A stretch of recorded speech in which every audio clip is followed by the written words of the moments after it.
kita bisa ada bersama-sama beribadah di tempat ini, itu semata-mata karena anugerah Tuhan, kasih-Nya yang begitu besar di dalam kehidupan kita. Hari ini kita akan belajar firman Tuhan, judulnya doa dalam roh sebagai anugerah perjanjian baru. Ya, doa dalam roh. Ya, karena nanti kita akan belajar, kalau kita baca di dalam 1 Korintus, ada kalanya kita berdoa di dalam roh, tapi ada kalanya kita di dalam berdoa dengan pikiran kita. Tapi hari ini kita akan bicara sesuatu yang sangat luar biasa, bicara tentang doa di dalam roh. Hari ini tema firman Tuhan itu terdapat di dalam Roma pasal yang ke-8 ayat yang ke-26. Roma yang ke-8 ayat yang ke-26. Saya akan baca buat Bapak Ibu teman-teman semua di tempat ini. Demikian juga roh membantu kita dalam kelemahan kita, sebab kita tidak tahu bagaimana sebenarnya harus berdoa. Tetapi roh sendiri berdoa untuk kita kepada Allah dengan keluhan-keluhan yang tidak terucapkan. Ya, demikian juga roh membantu. Ya, kalau dalam bahasa aslinya itu membantu itu dia ikut memikul, ikut sama-sama dengan kita, bareng-bareng dengan kita, senantiasa dengan kita. Itu maksudnya membantu kalau dalam bahasa asli, dalam bahasa Yunaninya. Dikatakan roh membantu kita dalam kelemahan kita. Kenapa roh membantu kita? Ada kalimat penghubung di situ, sebab kita tidak tahu bagaimana seharusnya atau sebenarnya harus berdoa. Jadi kelemahan di sini bukan bicara tentang kelemahan diakibatkan oleh kita berbicara misalnya dosa-dosa kita. Itu memang nanti bisa berdampak dari situ. Tapi kalau kita baca ayat ini, roh itu membantu kita dalam kelemahan sebab kita tidak tahu bagaimana sebenarnya harus berdoa. Itulah kelemahan kita. Ada di titik-titik tertentu di mana Bapak Ibu teman-teman kita semua kadang-kadang kita bisa nggak tahu, nggak ngerti apa yang mau kita doakan. Tapi di dalam hati kita ini seperti ada sesuatu. Nah itu roh. Nanti kita akan bicara lebih dalam lagi apa yang dimaksud di sini. Kalau kita lihat perikop ini Bapak Ibu, iya kita sebelum ke situ kita belajar dulu apa tujuan berdoa. Saya pernah sampaikan ini dengan cepat saja. Tujuan berdoa itu adalah menyatakan isi hati kepada Tuhan, menumbuhkan kehidupan rohani, kemudian berjaga-jaga secara rohani, kemudian menyatakan kuasa Tuhan melalui hidup kita. Tentu ini hanya bisa dikerjakan, kenapa saya perlu bawa kita kemari, karena kalau kita mau berdoa untuk menyatakan isi hati, menumbuhkan kehidupan rohani, kemudian berjaga-jaga, menyatakan kuasa, ini hanya bisa dikerjakan oleh roh yang satu. Nanti kita akan lihat. Selanjutnya di dalam 1 Timotius inilah doa. Ayat 1 dikatakan, pertama-tama aku menasihatkan, naikkanlah permohonan, doa syafaat dan ucapan syukur. Jadi doa yang di sini adalah permohonan, doa syafaat dan ucapan syukur untuk semua orang, untuk raja-raja dan untuk semua pembesar. Kenapa kita perlu berdoa untuk raja-raja, untuk semua pembesar, untuk semua orang? Karena katanya agar kita dapat hidup tenang dan tentram dalam segala kesalehan dan kehormatan. Luar biasa, jadi bukan sekedar hidup tentram, tapi kita akan mendapat kesalehan, kita akan dapat kehormatan kalau kita berdoa. Kata Alkitab, kalau kita bersyafaat, kalau kita menaikkan permohonan kita, kalau kita naikkan ucapan syukur kita, Tadi kita ada doa ucapan syukur. Itulah yang baik dan yang berkenan kepada Allah juru selamat kita. Menurut ayat ini, kalau kita berdoa, itulah yang baik dan yang berkenan. Baik dan berkenan. Karena ada yang baik, karena baik relatif. Kalimatnya ini tidak berdiri sendiri baik. Tapi diperlukan baik, tapi juga berkenan kepada Allah. Doa yang kita sampaikan berkenan kepada Allah. Untuk bisa doa kita, syafaat kita, ucapan syukur kita baik dan berkenan kepada Allah, dibutuhkan Roh Kudus. Itu tema kita hari ini. Doa di dalam Roh merupakan anugerah dari perjanjian baru. Kalau enggak saudara, kita bisa doa. Karena tadi saya katakan ada kalanya kita bisa doa dengan roh, tapi kita juga bisa doa dengan pikiran kita. Selanjutnya Bapak Ibu, kita akan angkat tema kita dalam Roma 8 ayat 26. Saya akan baca buat Bapak Ibu. Demikian juga roh, itu ayat yang tadi, membantu kita dalam kelemahan kita. Sebab kita tahu bagaimana sebenarnya harus berdoa. Tetapi roh sendiri. Bapak Ibu, teman-teman, lihat di situ. Rohnya huruf besar. Roh sendiri itu sedang tertuju kepada Roh Kudus. Roh Kudus adalah pribadi Allah. Supaya nanti kita bisa clear. Roh Kudus itu pribadi Allah. Kita sering belajar Allah Bapa, Allah Anak, Allah Roh Kudus. Bicara di sini Roh Kudus, bicara roh, dia sedang bilang bahwa sebenarnya tetapi Roh Kudus berdoa untuk kita kepada Allah. Dia sedang menyatakan satu pribadi Allah, yaitu Roh Kudus sendiri. Roh Kudus bukan situasi. Roh Kudus bukan saudara berdoa terus saudara harus tangannya gini-gini atau saudara bukan. Tapi Roh Kudus bisa bermanifestasi dalam bentuk bahasa roh. Saudara bisa mungkin kayak merasakan saudara mungkin ya bergetar-getar, atau saudara bisa tertawa, saudara bisa merasakan sukacita. Itu manifestasi. Tapi Roh Kudus sendiri bukan ketawa. Roh Kudus sendiri bukan goyang-goyang. Roh Kudus adalah Roh Allah itu sendiri. Supaya kita satukan dulu perspektif kita tentang roh yang dinyatakan di sini. Kemudian, tetapi roh sendiri berdoa untuk kita kepada Allah dengan keluhan yang tidak terucapkan. Ada sebuah fakta menurut ayat ini, Paulus nyatakan kepada jemaat di Roma, ada keluhan-keluhan dalam hidup ini yang kadang-kadang udah gak bisa lagi terucapkan dengan kata-kata. Pada waktu kita datang kepada Tuhan, kadang-kadang kita gak ngomong apa-apa lagi. Kadang-kadang kita bisa diam, tapi tiba-tiba kita bisa kayaknya nangis. Sepertinya ada sesuatu mungkin yang ditaruh Tuhan dalam hidup kita. Dan saya mau katakan, disitulah pertolongan, disitulah peran daripada Roh Kudus. Pada waktu kita mau berdoa tapi kita nggak tahu apa yang harus diucapkan. Dikatakan di situ, disitulah Roh Kudus menolong kita untuk apa? Keluhan-keluhan atas doa yang tidak terucapkan. Kita lihat Bapak Ibu, saya akan jelaskan dengan cepat. Dikatakan tetapi roh sendiri. Roh itu saya garis di situ, tadi saya sudah sampaikan. Roh dalam kalimat ini itu menyatakan pribadi Allah. Bukan mengacu kepada karunia. Sekali lagi saya tekankan, roh di situ roh besar. Bukan karunia roh, berbahasa roh bukan. Sama sekali nggak ada di situ dibilang. Di situ dikatakan roh. Roh Allah itu sendiri, tetapi saya mau bilang dia sedang menyatakan dirinya yaitu rohnya sendiri untuk menyampaikan keluhan-keluhan yang gak terucapkan. Itu nanti kita akan dibantu oleh Roh Kudus itu sendiri. Roh di sini adalah menyatakan pribadi Allah, bukan mengacu pada karunia, tetapi ada tetapinya.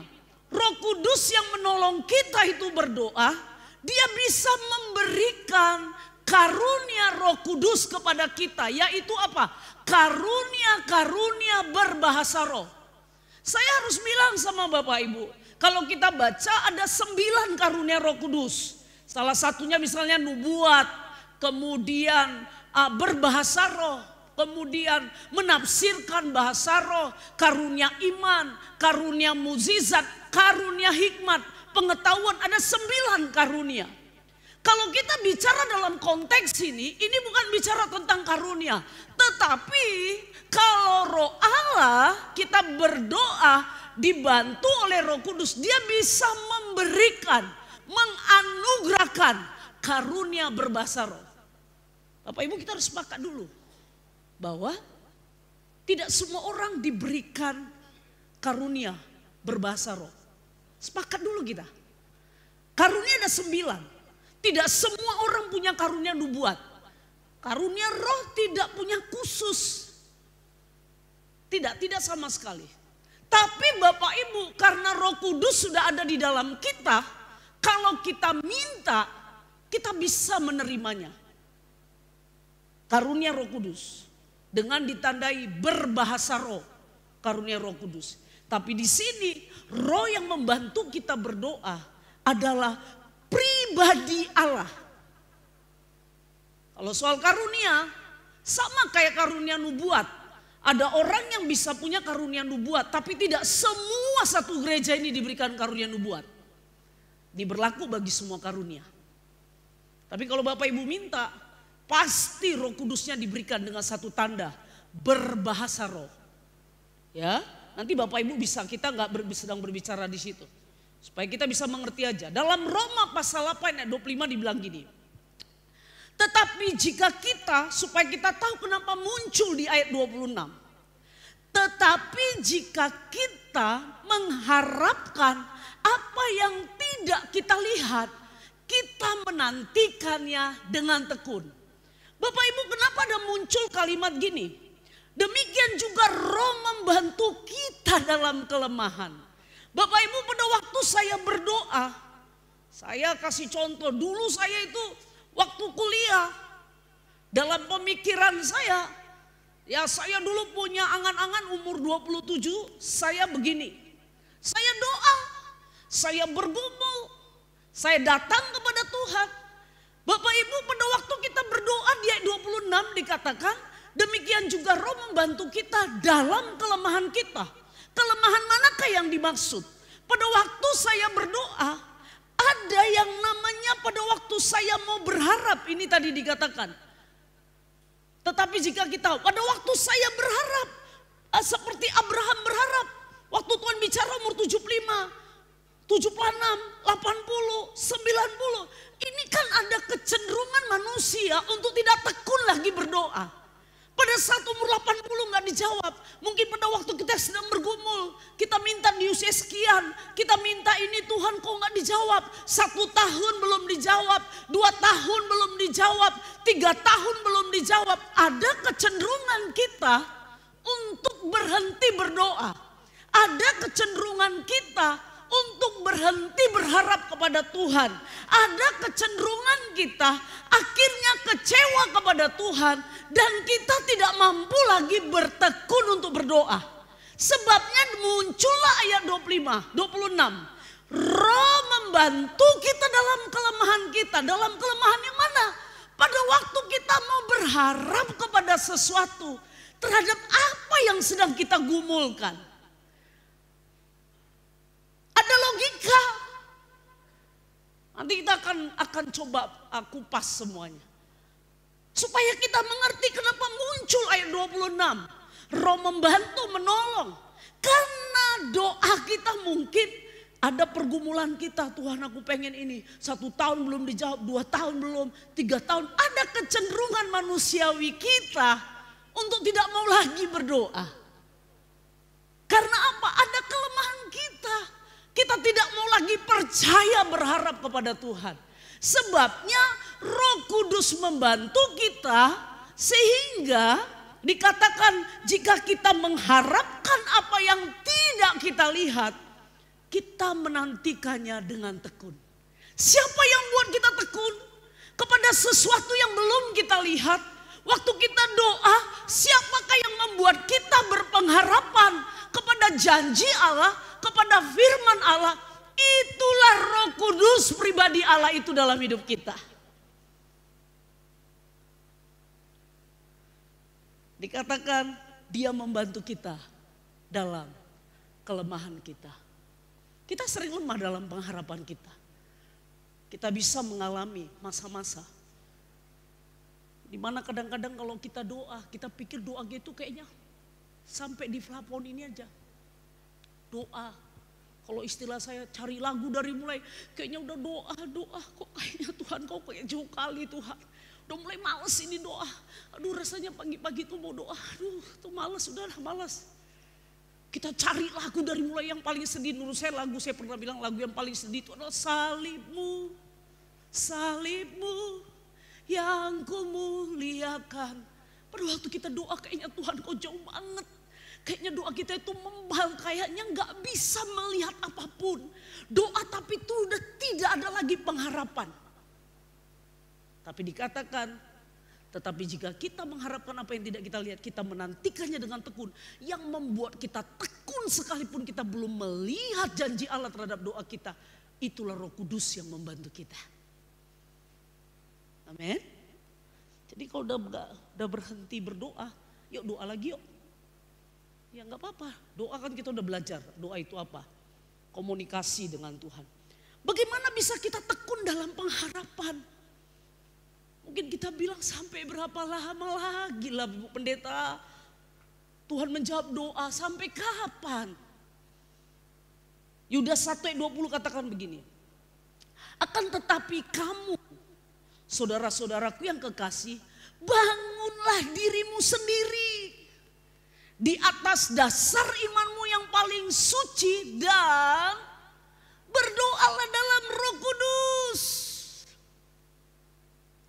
Kalau kita udah mulai gak berpengharapan, mungkin kita sudah malas berdoa, mungkin kita merasa udah gak bisa mampu lagi melihat apa yang dirancangkan Allah dalam hidup kita.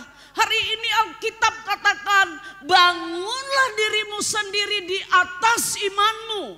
Yang bisa membangun diri kita dikatakan adalah Roh Kudus yang di dalam Roma ayat 8-26. Dikatakan bangunlah dirimu sendiri di atas dasar imanmu yang paling suci dan berdoalah dalam Roh Kudus. Roh Kudus di situ lagi-lagi menyatakan pribadi Allah, bukan karunia. Roh Kudus dia sedang menyatakan pribadi Allah itu sendiri. Waktu Yesus naik ke sorga, dia berikan rohnya kepada kita. Mungkin kita bilang, di mana Roh Kudus itu? Bapak Ibu, kapankah Roh Kudus itu ada di dalam kita? Tinggal di dalam kita. Supaya kita menghidupkan dia. Dikatakan Alkitab dia bergerak dalam kita. Dia ada di dalam kita. Dia tinggal di dalam kita. Kapan dia ada? Kapan dia tinggal? Pada waktu Bapak Ibu pertama kali terima Yesus. Pada waktu Bapak Ibu percaya kepada Yesus. Yang tadinya kita ini adalah milik dari si jahat. Tapi roh kita diubahkan, dipulihkan. Kita terima dia. Pada waktu kita terima dia sebagai juru selamat, disitulah roh Allah tinggal di dalam hidup kita. Kalau Roh Kudus tinggal di dalam kita, bukan berarti kita nggak bisa mengalami kelemahan. Dikatakan lemah dalam pengharapan. Mari aktifkan kembali, hidupkan kembali, sadarkan kembali, bangun kembali dirimu dengan apa? Doa di dalam Roh Kudus. Dikatakan Yudas 1 ayat yang ke-20. Selanjutnya, apa yang bisa kita pelajari dari perikop ini Bapak Ibu? Ya, yang pertama, Roh Kudus yang membantu kita dalam kelemahan kita. Roh Kudus yang membantu kita dalam kelemahan kita. Bapak Ibu, kita dengan cepat saja supaya kita bisa mengerti. Kita ini adalah manusia roh. Nah, ini kita manusia roh. Roh di sini hati nurani, waktu kita lahir baru, itu adalah roh kita yang diubahkan, roh kita yang dipulihkan. Kita ini manusia roh, memiliki jiwa. Jiwa itu adalah pikiran, perasaan, keinginan. Kita ini manusia roh, punya jiwa. Jiwa kita adalah perasaan, pikiran, keinginan. Tinggal di dalam tubuh. Ini tubuh. Tubuh itu seperti panca indera. Ini tubuh yang nampak. Perbuatan kita melalui tubuh-tubuh kita ini adalah tubuh. Yang nampak ini tubuh. Sekali lagi saya mau sampaikan, ini penting. Kita ini manusia roh, memiliki jiwa, pikiran, perasaan, dan kehendak. Tinggal di dalam tubuh. Saya minta satu, siapa bisa, pernah ditamborin, Hanani, sini Hanani. Supaya kita paham. Sebenarnya seringkali kita sering merasa tertuduh. Ingat tadi, Roh Kudus membantu kita dalam kelemahan kita. Bapak Ibu, ini Hanani, dia adalah manusia roh. Kenapa? Semua orang yang dilahirkan oleh Roh Allah, yang sudah mengalami kelahiran baru, dia disebut manusia, dia disebut adalah manusia roh. Yang di dalam dirinya ada Roh Allah. Tapi dia punya jiwa. Jiwa dia adalah pikiran, perasaan, dan keinginan, kehendak. Pada waktu Hanani, kita semua manusia diciptakan. Alkitab katakan, manusia itu pada waktu diciptakan setelah jadi bentuk, diberikan nafas, diberikan Roh Allah. Pada waktu manusia diberikan Roh Allah itu nafas itu, Roh Allah tinggal di dalam manusia. Bisa ngerti ya? Tinggal di dalam manusia awalnya. Tapi karena Adam dan Hawa jatuh ke dalam dosa, dikatakan manusia terpisah dari Allah. Yang terpisah itu adalah rohnya. Karena rohnya yang terpisah, karena rohnya masih menjadi budak dari si jahat, akhirnya pikiran, perasaan, dan kehendaknya dipengaruhi oleh roh yang belum menerima Kristus. Tentu kehendak, keinginan itu akan berpengaruh kepada tubuhnya. Karena rohnya belum diperbaharui. Tapi pada waktu Hanani terima Yesus, roh yang tadi dia terpisah dari Allah, pada waktu dia berkata, Roh Kudus, aku terima Engkau sebagai Tuhan dan Juru Selamat. Roh Kudus itu tinggal di dalam dirinya. Sebabnya kenapa kita yakin kita masuk surga? Pada waktu kita proklamasikan, aku terima Yesus, itulah awal kita kembali kepada kodrat, kepada citra kita, kepada panggilan kita. Yaitu apa? Kita memang diciptakan untuk menyembah Dia, tapi karena dosa kita terpisah. Roh kita yang diperbaharui oleh Allah. Tapi ada pikiran, ada perasaan, ada kehendak. Dan dikatakan Roh Kudus yang membantu kita dalam kelemahan kita. Pada waktu kita udah lahir baru, Roh Kudus sudah ada dalam kita. Ingat, kita sepakat dulu. Roh Kudus yang di dalam kita, saya sedang tidak bicara sebuah karunia rohani. Karunia roh, berbahasa roh, itu bisa bagi orang yang sudah menerima Kristus. Kalau saudara tanya, bisakah orang yang belum menerima Yesus berbahasa roh? Tidak bisa. Supaya kita sepakat dengan itu. Nggak bisa sama sekali. Bagaimana mungkin dia bisa berbahasa roh kepada dia, sedangkan dia sendiri belum dipulihkan secara roh. Roh Kudus tidak tinggal, tidak berkuasa, tidak menetap di dalam dia.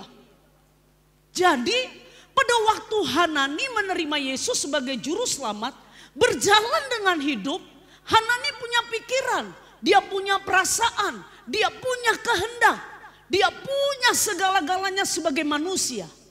Pada waktu dia berdoa, ada logika yang bermain. Kenapa Tuhan lama sekali jawab aku doa? Pada waktu dia berdoa, ada perasaan-perasaan yang main. Dan saya mau bilang, perasaan itu, emosi itu bisa naik turun. Tergantung situasi dan keadaan. Dan kadang-kadang tanpa kita sadar, kita bisa salah berdoa. Karena kita berdoa berdasarkan keinginan kita. Kalau Kalau kita katakan Roh Kudus membantu kita di dalam kelemahan kita, kalau tadi ada emosi yang tidak stabil, kalau ada perasaan-perasaan yang gak stabil, kalau ada keinginan-keinginan yang gak stabil, yang bertentangan dengan Tuhan, akhirnya mempengaruhi kita dan kita gak mampu untuk berdoa. Disitulah peran Roh Kudus dalam hidup kita. Dia membantu kita dalam kelemahan kita. Mungkin kita udah mulai, tadi saya katakan, udah mulai aduh malasnya berdoa. Diajak doa puasa malas. Gitu-gitu aja terus. Ayolah doa. Gak mau. Sebenarnya gak bisa kita pungkiri, kita sebenarnya sedang memadamkan roh yang ada di dalam Tuhan. Kenapa? Mungkin karena ada kelemahan-kelemahan diakibatkan dari apa? Pengharapan yang gak pernah terjawab. Keinginan yang gak pernah tercapai. Mimpi-mimpi yang gak pernah tercapai. Nah, pada waktu kita mau memulainya sebagai manusia, kita mengalami kesulitan. Tapi saya mau katakan, disitulah peran Roh Kudus membantu kita dalam kelemahan kita. Bapak Ibu bisa ngerti? Semua kita bisa mengalami itu, saya pun bisa. Bisa, saya pikir aduh capek doa-doa terus kok lama kali kayaknya Tuhan jawab. Disitulah Roh Kudus membantu kita. Thank you Hanani.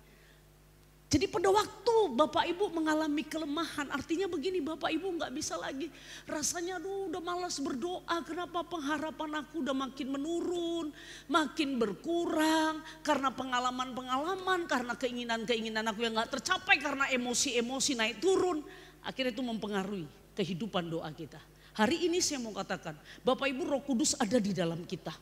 Hidupkan kembali, gairahkan kembali, libatkan dia kembali di dalam doa-doa kita. Nanti dia akan bisa membantu kita, menolong kita untuk menyampaikan keluhan-keluhan yang gak terucapkan. Selanjutnya Bapak Ibu, Roma 8 ayat 26 kembali yang tadi. Demikian juga Roh membantu kita dalam kelemahan kita. Kenapa? Kita tahu bagaimana harus berdoa. Bagaimana sebenarnya harus berdoa, tetapi Roh sendiri berdoa untuk kita kepada Allah dengan keluhan yang tidak terucapkan. Roh dalam kalimat ini tadi saya katakan itu bukan bicara tentang karunia, tapi pribadi.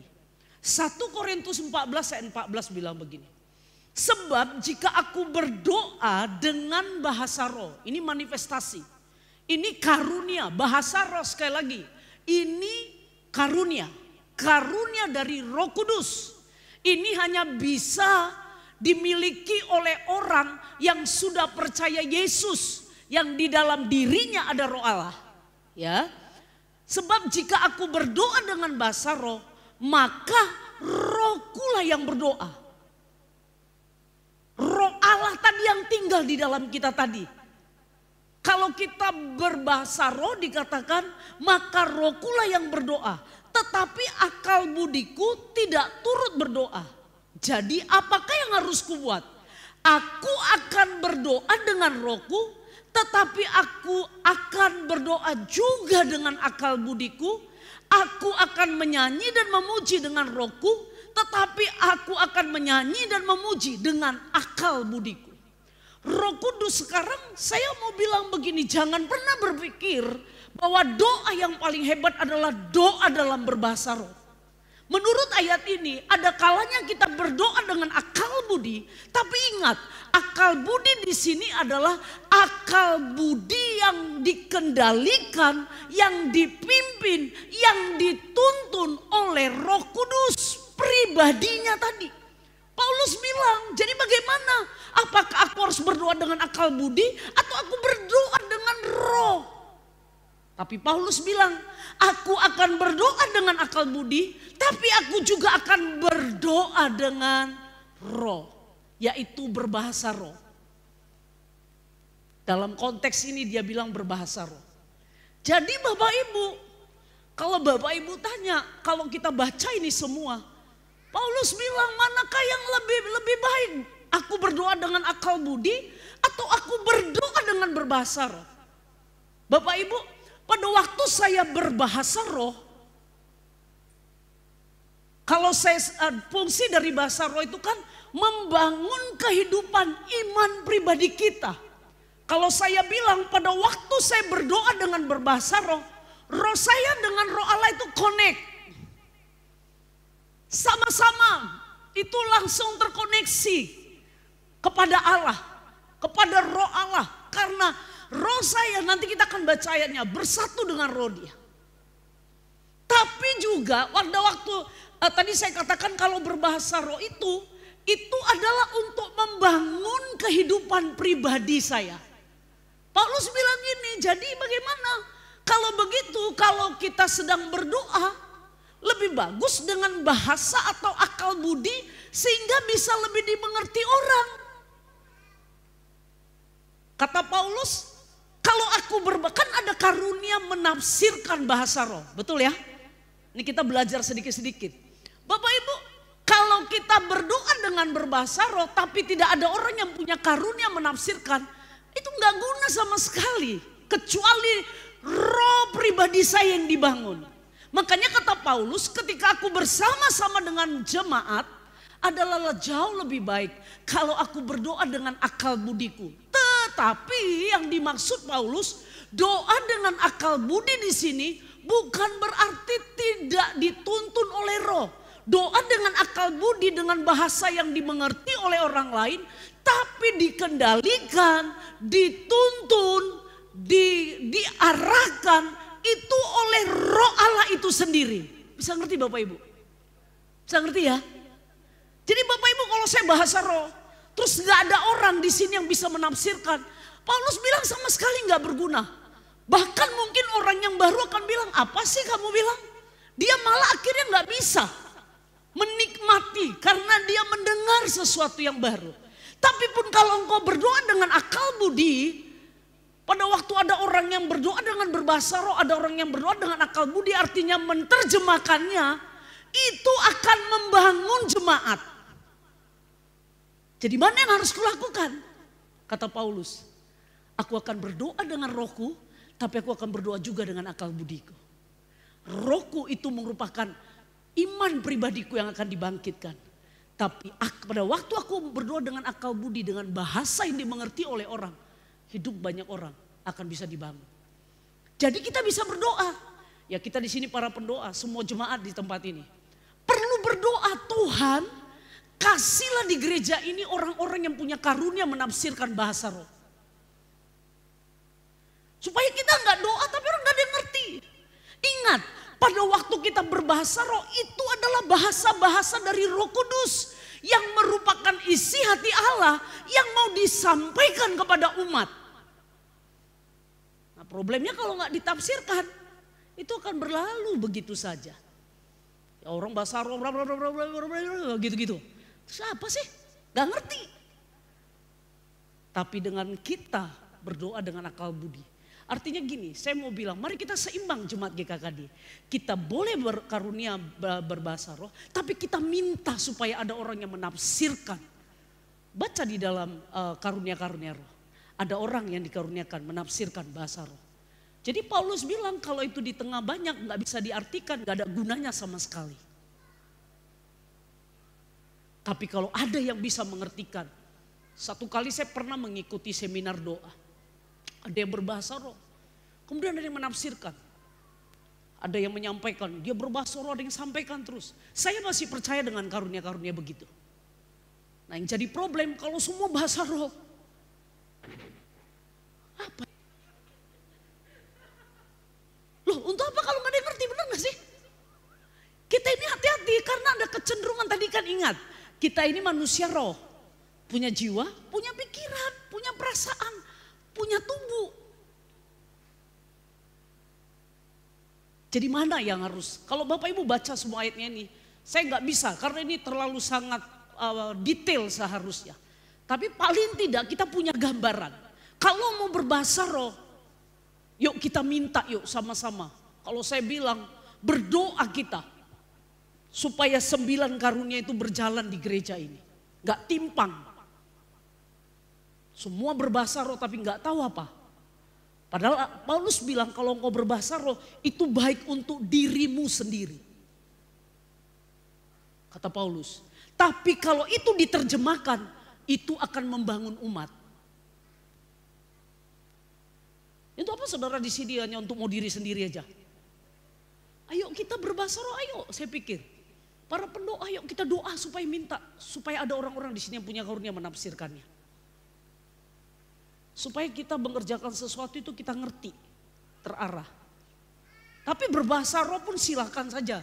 Ya, saya pikir itu karunia, silakan. Tapi kata Paulus itu akan lebih berguna kalau diterjemahkan. Ada yang mempunyai karunia menafsirkan. Oke, kita lanjut. Roh Kudus yang berdoa untuk kita kepada Yesus. Iya. Kalau kita baca tadi Roh Kudus yang membantu kita akan berdoa. Apa ini maksudnya? Roh Kudus yang berdoa bersama dengan kita ya maksudnya. Roh Kudus itu doa, Roh Allah itu doa bareng-bareng sama kita. Kepada siapa? Kepada Yesus. Roma 8:16 bilang gini, Roh itu bersaksi bersama-sama dengan roh kita.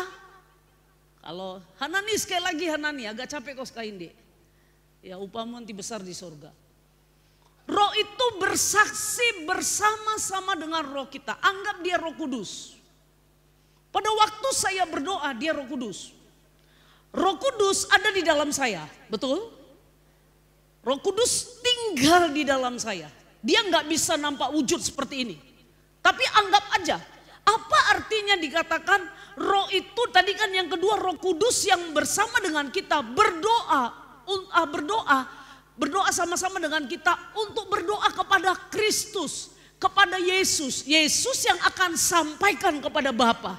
Dikatakan Roma 8:16, roh itu bersaksi bersama-sama dengan roh kita bahwa kita adalah anak-anak Allah. Tadi pada waktu kita berdoa, Roh Kudus kan udah tinggal di dalam kita. Dia yang berdaulat pada waktu saya doa. Semua kata-kata saya itu seharusnya kalau kita bilang kita dibantu oleh Roh Kudus saat berdoa. Dia yang ada di dalam kita. Dia yang suara dia sebenarnya yang saya sampaikan dalam kata-kata saya.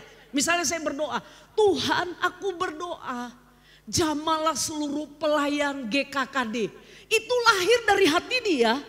Ditaruh ke dalam hati saya. Jadi hati kami sama-sama. Dia yang menjadi saksi waktu saya berdoa. Roh dia yang menjadi saksi kepada Yesus. Bapak Ibu tentu tahu kalau di pengadilan yang menjadi saksi adalah dia yang menceritakan tempat kejadian perkara.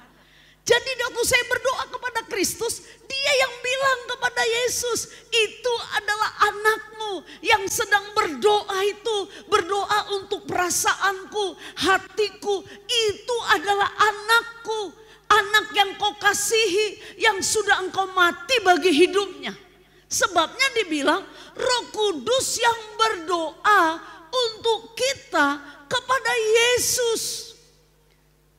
Artinya doa yang lahir dari hati kita itu harusnya doa yang lahir dari hati Roh Kudus yang tinggal di dalam kita. Artinya yang kita sampaikan adalah keinginannya Tuhan, perasaan-perasaannya Tuhan.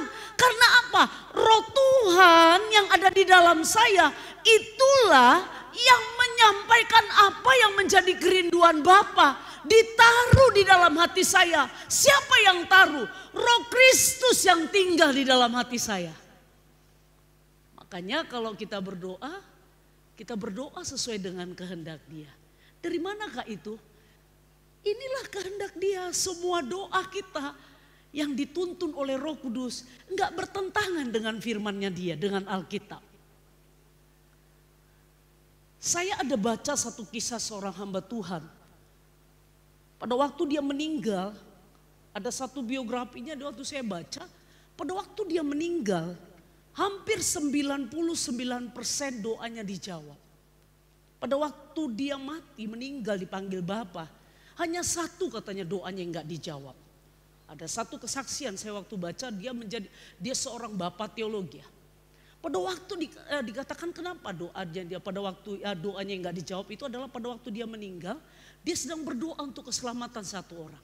Gak dijawab sampai dia pergi. Waktu saya lihat apakah kunci rahasianya. Dia berdoa bersama dengan Roh Kudus. Dia tahu apa kehendak Yesus. Dia tahu apa yang menjadi kehendak Bapa. Bersama-sama dengan Roh Allah. Apakah itu? Dia selalu berdoa dengan firman Tuhan. Apa yang dikatakan firman. Misalnya dia baca firman Tuhan. Diberkatilah orang yang mengandalkan Tuhan. Yang menaruh harapannya kepada Tuhan. Dia berdoa sesuai dengan kehendak, dengan Roh Kudus. Dia bilang, firman-Mu yang berkata Tuhan, diberkatilah orang yang mengandalkan Engkau. Hari ini Tuhan, aku mau hidup sesuai dengan firman-Mu. Aku mau hidup mengandalkan Engkau. Ini pergumulanku. Mampukan aku untuk mengandalkan Engkau. Jadi doanya selaras dengan dia yang sama-sama bersaksi dengan menjadi saksi dengan Roh Kudus untuk menyampaikan doa kepada Kristus. Jadi dia yang menjadi saksi, dia istilahnya kayak dia perantara. Saya bilang, Yesus, rohnya ditaruh di dalam saya. Roh Kristus itu ditaruh sama saya. Tiba-tiba ada beban untuk bangsa Indonesia. Saya doa, saya bergumul, saya doa. Roh Kudus yang menjadi saksi antara doa saya dengan doa Roh Kristus yang disampaikan kepada Kristus, kepada Bapa. Kemarin luar biasa sekali kalau kita mengerti apa itu doa. Berarti seruan itu bukan sekedar seruan kita, namun itu adalah suara dari Roh Allah. Selanjutnya Efesus 2:18 dikatakan, karena oleh Dia kita kedua pihak dalam satu roh beroleh jalan masuk kepada Bapa. Jadi maksudnya begini, tadi dikatakan bahwa Roh Kudus yang berdoa, dikatakan di 18 Efesus 2:18, karena oleh Dia kita kedua pihak dalam satu roh. Roh di situ adalah pribadi Allah sendiri. Dia tidak bicara karunia. Satu roh beroleh jalan masuk kepada Bapa. Jadi pada waktu saya berdoa, ingat ya, Roh Kudus ini jangan dianggap seperti ini. Dia ada di dalam hati saya. Pada waktu kita berdoa, ini saya berdoa, Tuhan berkatilah Tuhan. Tuhan tolong aku. Di sini artinya kami kedua belah pihak dalam satu roh. Ngapain? Mau masuk kepada apa? Jalan kepada Bapa. Enggak bisa dengan kekuatan sendiri. Hanya dengan rohnya kita masuk kepada Bapa. Masuk dalam kerinduan doa-doa kita. Kita harus melibatkan Roh Kudus di dalam doa-doa kita. Bersama dengan Roh Kudus kita masuk kedua belah pihak antara Roh Kristus dan roh saya yang sudah dipulihkan yang ada di dalam saya. Kristus, Roh Kristus yang ada di dalam saya. Kami sama-sama masuk ke dalam jalan yang sudah diberikan Bapa. Amin, bisa ngerti Bapak Ibu? Amin, makasih Hanani. Roma 8 ayat 27. Dan Allah yang menyelidiki hati nurani mengetahui maksud roh itu, yaitu bahwa ia sesuai dengan kehendak Allah berdoa untuk orang-orang yang kudus. Jadi Bapak Ibu, Roh Kudus yang berdoa tadi itu artinya Roh Kudus yang bersama-sama dengan kita, menuntun hati kita, mengarahkan hati kita supaya kita mengerti waktu kita berdoa, kita pastikan itu merupakan kehendak Bapa. Dia yang paling ngerti kehendak Bapa, keinginan Bapa. Jadi pada waktu kita berdoa, sekali lagi saya mau katakan, libatkan pribadi daripada Allah sendiri yaitu Roh Kudus. Libatkan Dia, peka dengan Dia. Waktu Bapak Ibu berdoa, libatkan sehingga kita bisa mengerti apa yang diinginkan, apa yang menjadi syafaat Bapa di sorga. Selanjutnya Bapak Ibu, bagaimana Roh Kudus membantu kita dalam doa? Saat kita berdoa dalam roh, Roh Kudus berdoa bersama kita dan Dialah yang mengaktifkan kehendak kita. Jadi Dia yang menolong supaya kehendak kita itu bukan menjadi kehendak pribadi, tapi kehendak kita diarahkan pada waktu kita doa. Kalau Bapak Ibu punya pengalaman satu kali mungkin Bapak Ibu berdoa, sepertinya ada sesuatu yang membuat Ibu harus menangis, menjerit, bersyafaat. Kadang-kadang bisa kita kadang-kadang diam aja dalam hadirat Tuhan, tiba-tiba kita bisa nangis, saya kadang-kadang kalau pagi-pagi tuh saya orang yang kalau dalam berdoa itu saya lebih suka tenang, bukan berarti Bapak Ibu harus ikut kayak saya. Saya lebih senang tenang, diam, dengarkan Tuhan bicara apa yang Tuhan mau. Setelah saya baca Alkitab, nanti saya paling suka kalau lagu ini, tenanglah kini hatiku, Tuhan memimpin langkahku. Tuhanlah yang memimpinku, tanganku dipegang teguh. Saya tenang, diam untuk menselaraskan. Jadi saya enggak doa serta merta, dikatakan dialah yang menolong. Jadi pada waktu saya kadang diam, enggak ngomong, tapi bisa tiba-tiba nangis. Nangisnya bisa sampai, bisa begitu. Nah pada waktu saya nangis tapi seperti ada satu kekuatan yang ditaruh. Seperti ada satu firman Tuhan yang bisa hidup gitu loh. Muncul bisa kayak video lah, apalah. Kenapa? Itu tadi Roh Kudus yang menolong. Jadi bukan kekuatan kita. Artinya gini Bapak Ibu, bagaimana caranya supaya saya kasih contoh lah ya. Kita ada doa ini, doa jemaat 2 jam di gereja ini. Mungkin kita bilang aduh bosan kali loh Kalin. Doa 2 jam, aduh nggak bisa, kerasa kerusuk lah. Mungkin kita gelisah lah, buka handphone lah. Saya mau katakan libatkan Roh Kudus. Tadi dikatakan kelemahan-kelemahan kita mungkin aduh nggak bisa berdoa, bosan, boring kali rasanya doa, apalagi kita dengar itu terus. Tapi saya mau katakan libatkan Roh Kudus. Roh Kudus itu ada di dalam kita. Dan saya percaya dia nanti yang akan memampukan pada waktu kita benar-benar melibatkan dia. Di luar dari yang kita prediksikan, dia bisa bicara, dia bisa menyampaikan sesuatu, bahkan dia bisa menguatkan kita.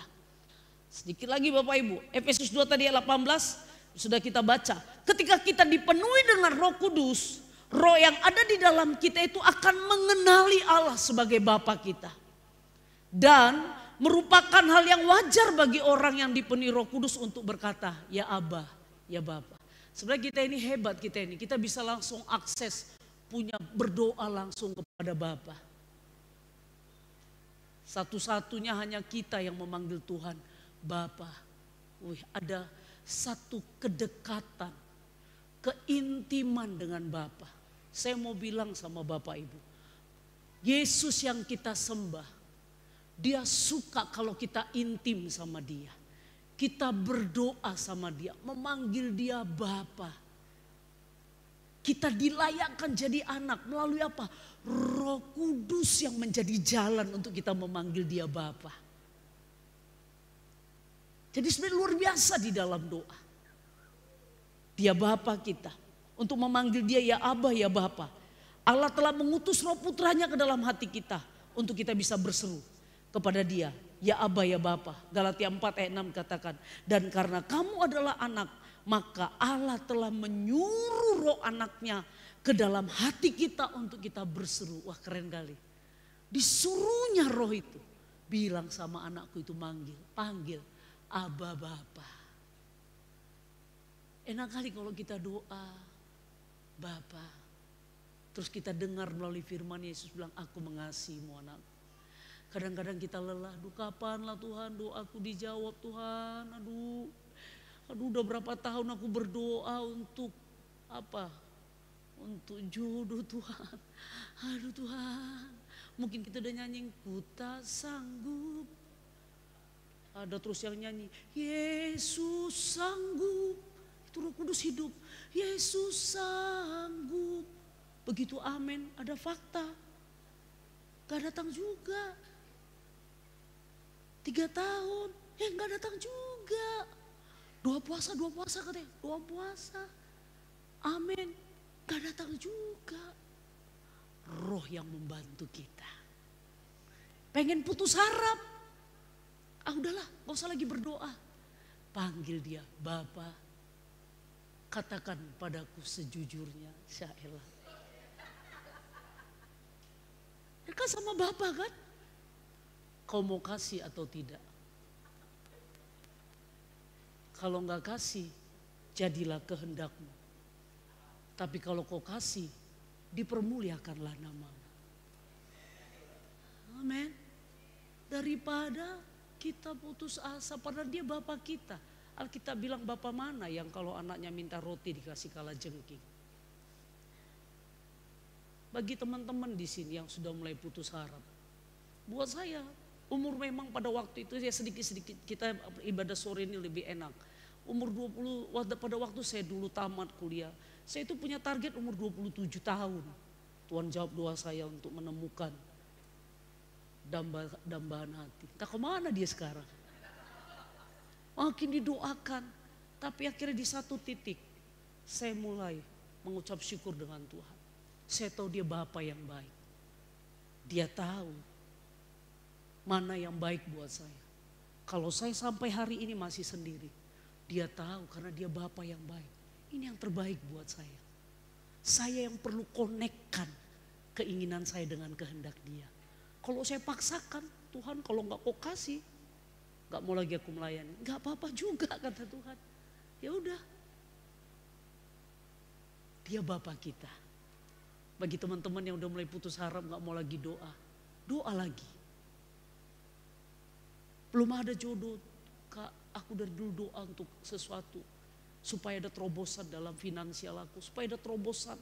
Aku supaya dapat ini, tapi belum dapat. Doa panggil dia, Bapa. Pegang tanganku Bapa. Kau Bapakku. Kalau kau Bapakku, kau gak akan biarkan aku sendiri sedih. Kau kasih Roh Kudusmu, tolong aku, bantu aku. Jawablah doaku Bapa. Kalau bilang, katakan aja iya ya iya, enggak ya enggak, tidak ya tidak. Katakan sejujurnya padaku Tuhan. Lebih lempang kita daripada kita ngotot, kita nggak tahu ada kehendak Allah dalam hidup kita. Amin. Siapa di sini yang mulai putus harap? Ayo datang kepada Dia. Engkau berdoa dengan roh. Boleh berbahasa roh, silakan. Itu bisa membangun imanmu. Mungkin udah mulai goyang, udah mulai ragu.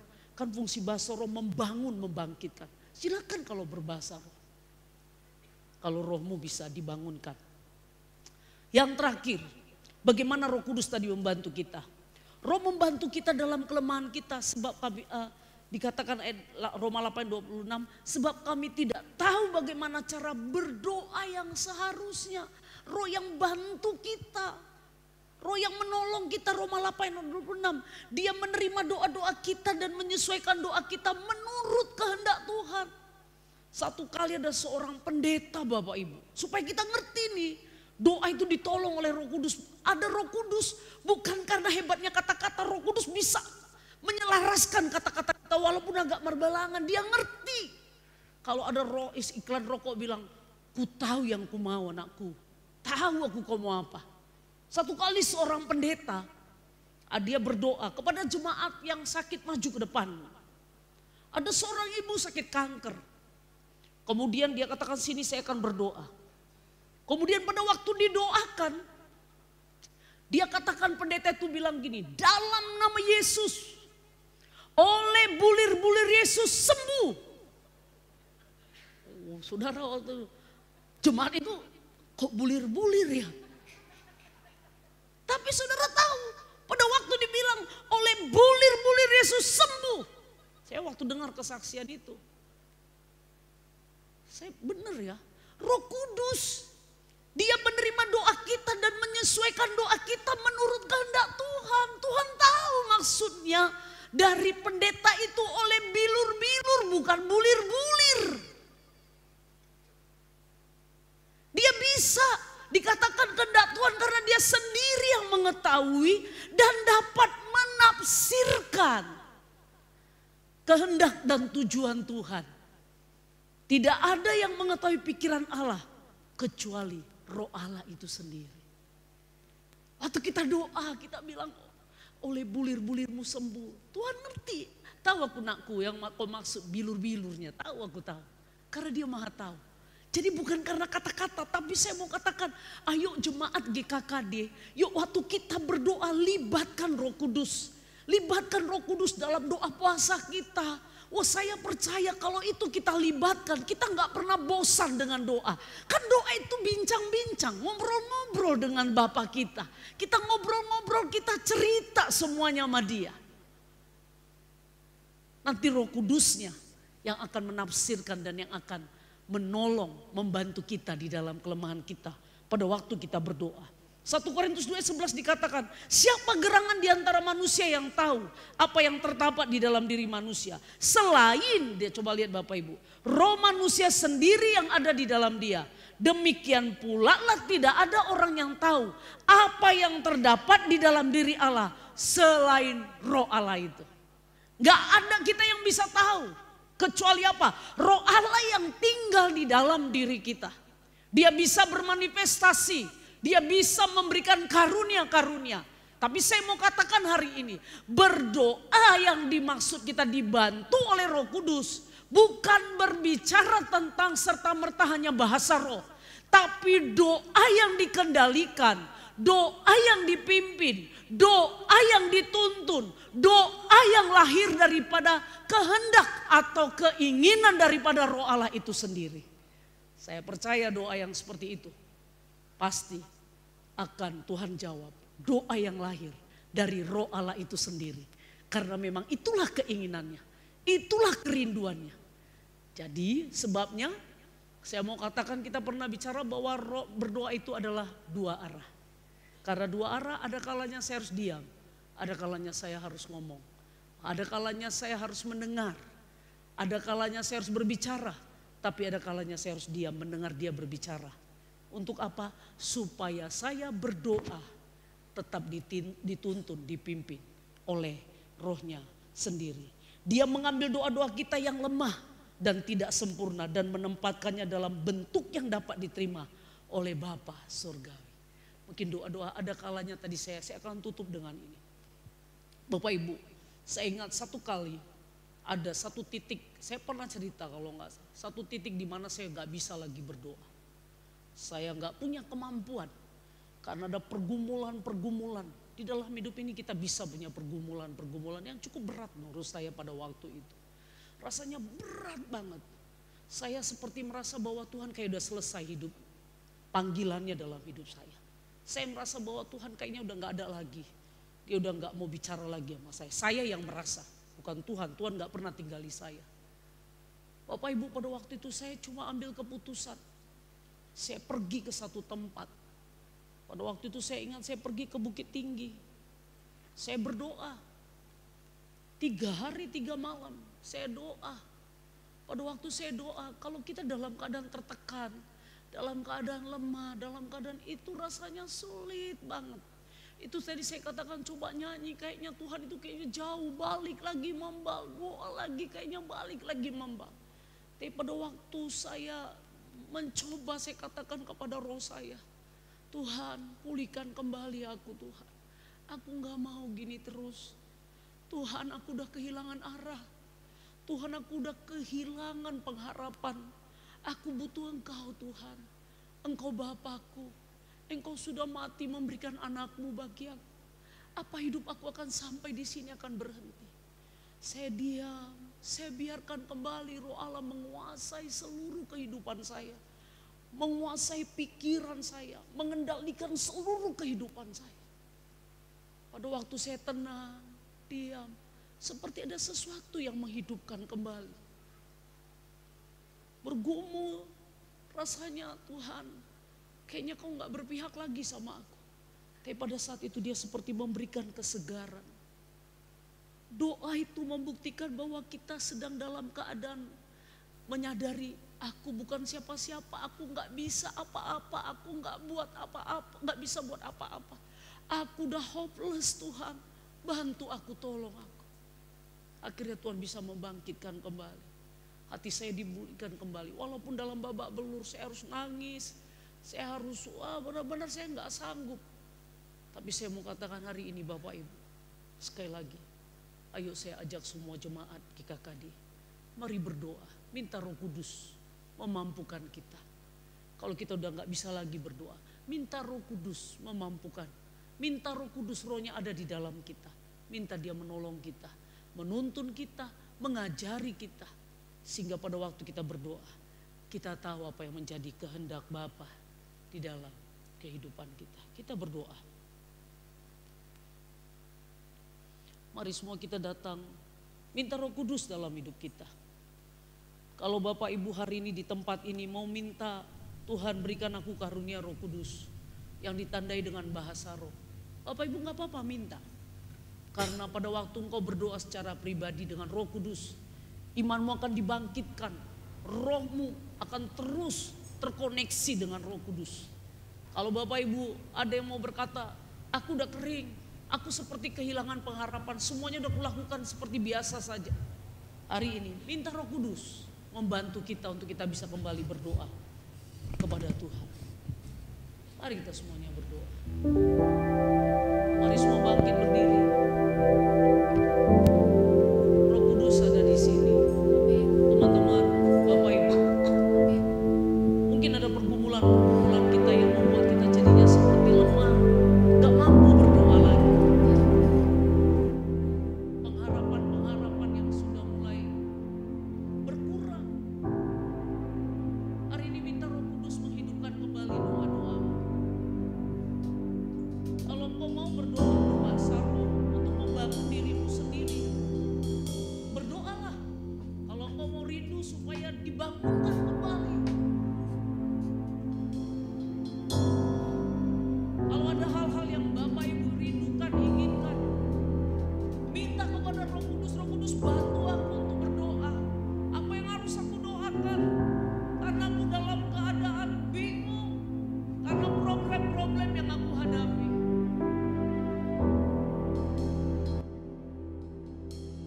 Panggil dia Aba Bapa.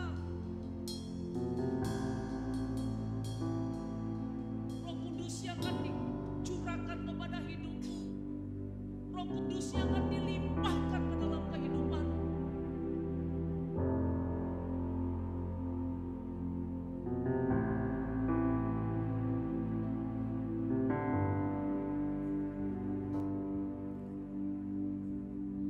Buka hatimu untuk Roh Kudus.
Kudus menolong engkau. Minta Roh Kudus memulihkan engkau. Kalau ada di tempat ini Bapak Ibu teman-teman, ada yang rindu dipenuhi oleh Roh Kudus, yang ditandai dengan bahasa roh. Minta kepada Tuhan. Kalau engkau rindu, engkau berkata, Tuhan penuhi aku dengan Roh-Mu yang ditandai dengan karunia-Mu, yang bisa menolong aku berdoa, membantu aku berdoa dengan keluhan-keluhan yang gak terucapkan. Roh Kudus bantu aku. Kalau Bapak Ibu berkata seperti itu, angkat tanganmu. Kalau ada di tempat ini yang berkata,